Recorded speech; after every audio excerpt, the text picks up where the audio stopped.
In Black America Recording with Dr. Sheila Brooks, founder, president, and CEO of SRB Communications based in Washington, D.C., and author of Lucile H. Bluford and the Kansas City Call, activist voice for social justice. Dr. Brooks, thank you for taking time out of your afternoon. Thank you, John Hanson. I'm so delighted to join you today and all your listeners on In Black America. Give us a little background about yourself. It's been a while since we last spoke. Where were you born and raised? I was born and raised in Kansas City, Missouri. And what was life like growing up back in Kansas City? Well, you know, John, we all in our age range, I like to call us seasoned, we come from humble beginnings, and I did as well, came from humble beginnings. I was born and raised during the 1960s civil rights movement in Kansas City, Missouri. So, you know, those were pretty tough times during that time. I was raised by a single divorced mother, my sister and I, with other family around us throughout that entire lifetime. But, you know, growing up with working class family, growing up in Catholic school systems in Kansas City, Missouri, it was those times, I can say, were very troubling because of what was going on with the civil rights movement. But we certainly made it through because we know that tough times don't last forever. Tough people do. Was there any particular moment or event that directed you on the path that you're currently on? You know what, John? It's interesting that you say that. I think that my story is a story of determination and perseverance that goes back a long time before I became an entrepreneur, a documentary producer, and a journalist. And if there's any one person, it was my mom, who raised two little girls, as I said, from the ages of 3 and 1 in a very impoverished neighborhood in Kansas City, Missouri. She was a tough woman. She never had more than a grade school education. She was a courageous woman who, tired of picking cotton at a young age of 13 during the Great Depression in 1930, and she left her grandmother's farm in Mississippi in search of a new life, new beginnings in Kansas City, Missouri, because her mom passed when she was 7 years old, and she didn't see her father again until she was 40 years later, and she saw him a year before he passed away. So I believe that my mom's journey has become my legacy, has become my brand. For 17 years that I know of, my mom worked 2 full-time jobs, mopping floors, cleaning bathrooms by day, caring for the sick and dying at nursing homes by night. And many times when we didn't have anybody to care for us, she packed an overnight bag and she took us to her job. So during those times of the civil rights movement, I think that we were very angry. Racism dominated our communities, our schools, our lives. For me, the absence of a father taunted me for so many years to come, but I always knew that my mother, who always told us to be the best that we could be, she was that stronghold, and she worked her way from maid to porter to licensed practical nurse because she refused to consider welfare. How did you happen to attend the University of Washington in Seattle? Well, you know, some of us always do, I'd like to say, dumb things when we're young and in love. And I was in college in Missouri and met a college friend that became a boyfriend, that became a husband at a very young age. And his career moved him to Seattle, Washington. That was during my senior year of college in Missouri. I did not want to, of course, be left behind, so I applied to the University of Washington in Seattle my senior year to see if I could finish my senior year there. And because I had come from Columbia College and the University of Missouri in Columbia, Missouri, some of the best journalism schools in the country, I never lost a credit. So I ended up there because my now ex-husband and I traveled that way because of his career. What sparked that initial interest for journalism? I was always interested in reading and writing and speaking aloud. I remember from the time I was 4 and 5 years old, I would love to come home and present my, what we had learned in school that day to my mom because she worked so much. That time that we spent with her was very, very precious. We would spend it talking about school. We would spend it talking about education. We would spend it reading the newspaper or watching the news. And for us, and particularly for me, I learned then the importance of education because we were bused across town to better schools. And I learned that over the years, once I got into high school and started working on the school newspaper and writing a lot more, that I had always had that passion for journalism. But, then, and because my mom had limited education, it wasn't like she could, direct me and say, hey, this is what you want to do. You should be a newscaster, or you should write for the newspaper, or you should speak or become an anchor or anything like that. She, in those days, as you well know, our older parents and others advised us to be teachers, nurses, stable jobs. But once I got into high school, I had an English teacher who really pushed me to write even more and to get more involved in the school newspaper. I wrote stories for the school newspaper. I was a columnist for the school newspaper, and the same thing happened to me by the time I made it to freshman year of college. We met some 30-plus years ago when you came to Dallas. Do you remember your first job? Well, first of all, journalism? I'm gonna correct you for a minute. Okay. We did not meet when I came to Dallas. We reunited when I came to Dallas. Gotcha. We met at the 1982 National Convention of the National Association of Black Journalists. Whoa. We did not reunite until I moved to Dallas 3 years later in 1985. I'm good at dates. You good at dates. You remember that first job? I remember that first job. That first job was in Seattle, Washington. As a matter of fact, I was so pleased. I know we're going to get to talk about my book in a few, so I won't go too much into detail with this. But I was in Kansas City, Missouri, my hometown, at a book event earlier this year in the summer in July. And my first boss of my first job introduced me at that event because she now works and lives in Kansas City, Missouri.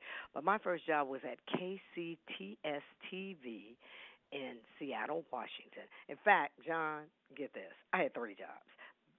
So the first job at KCTS, it started as an internship 3 months earlier, and that boss that I just told you about, her name is Olivia Dorsey.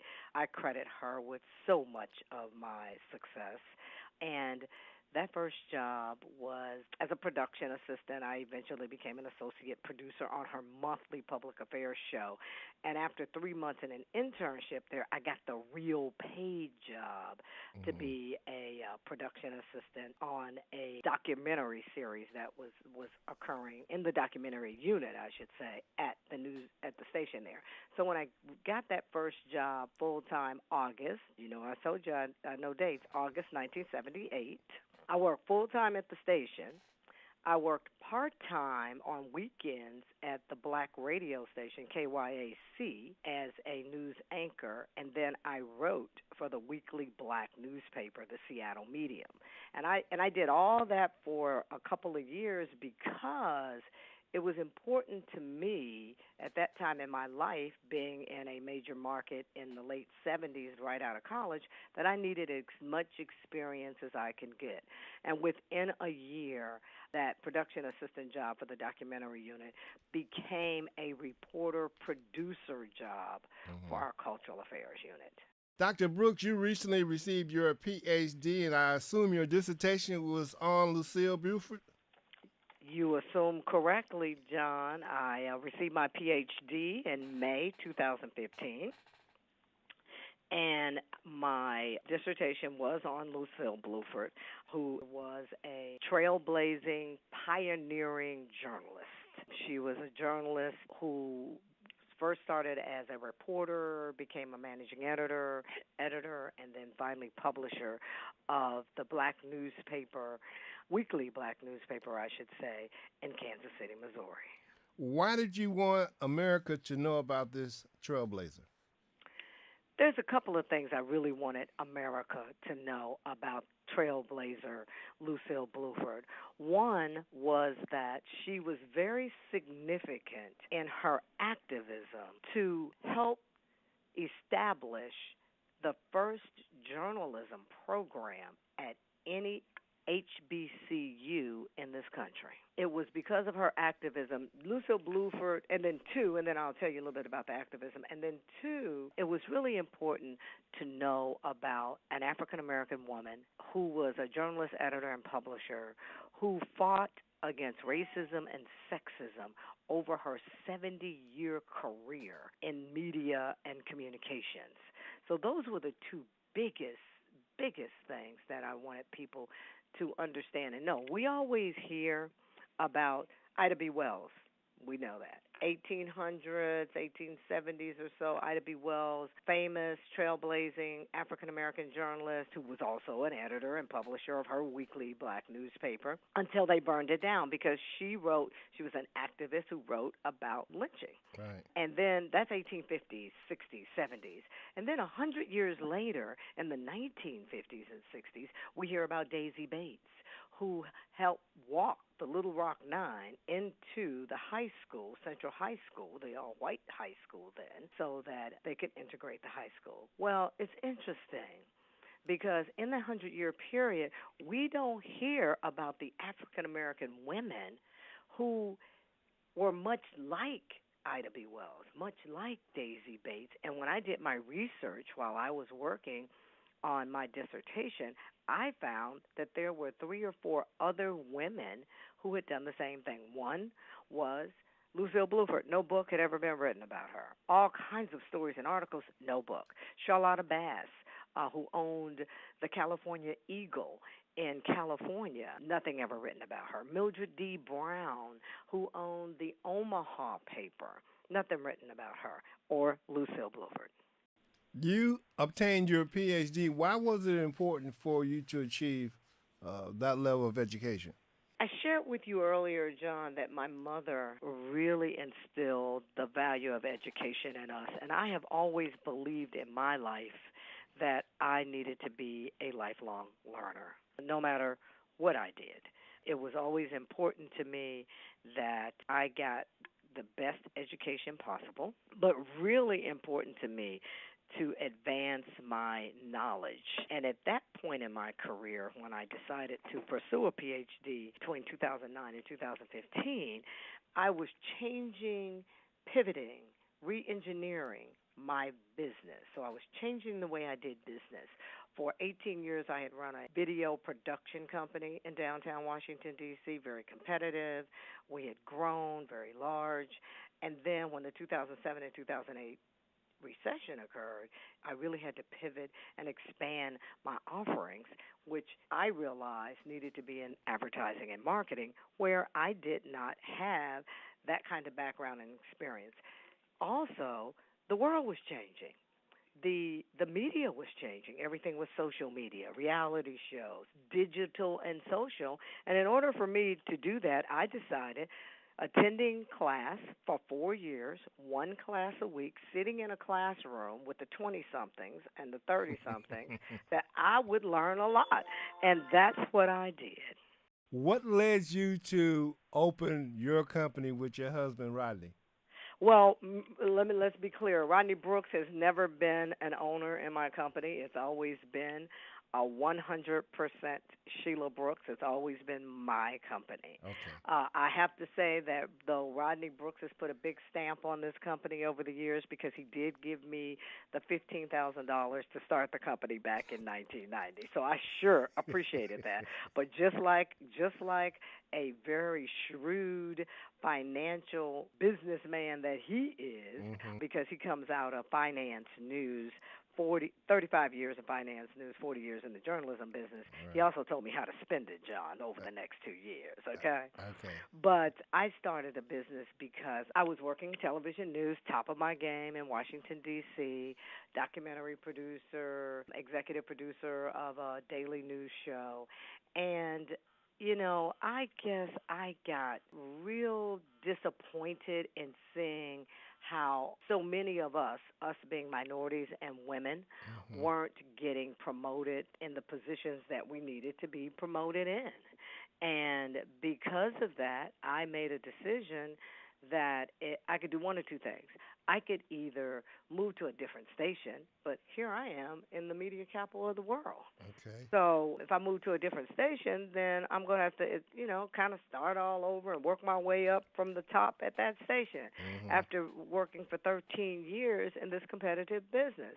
And then I decided it's either that or I've always wanted to be in my own business. And I decided then that it had become very unhealthy for me to be in a newsroom where I could see that my immediate bosses weren't getting promoted, that were people of color, into the positions that they deserved.